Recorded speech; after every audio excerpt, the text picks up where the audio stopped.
প্রশ্ন করেছেন যে নবী সাল্লাল্লাহু আলাইহি ওয়াসাল্লাম তিনি কি নবুয়ত প্রাপ্তির আগে অন্য কোনো ধর্ম ফলো করতেন কিনা। নবী সাল্লাল্লাহু আলাইহি ওয়াসাল্লাম সম্পর্কে অন্য কোনো ধর্ম ফলো করার কোনো বক্তব্য কোরআন বা হাদিস কোথাও নাই।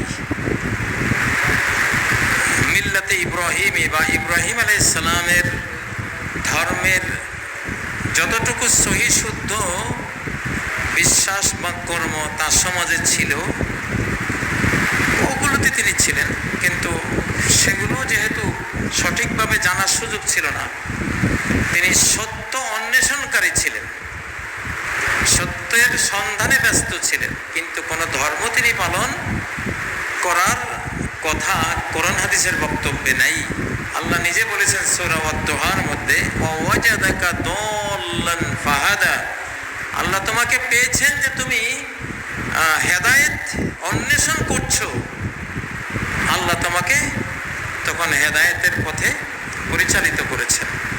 হেদায়েতের অন্বেষণে ছিলে, তুমি পথ পাচ্ছিলে না, আল্লাহ পথ দেখালেন।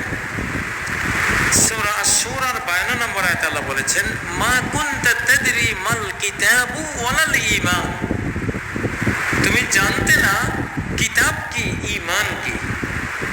কিতাব কি এটাও তুমি জানতে না, ঈমান কি এটাও তুমি জানতে না। এই বিষয়ে তোমার কোনো আইডিয়াই ছিল না, মানে জিরো ছিলে তুমি, একবারে কি ছিলে, জিরো।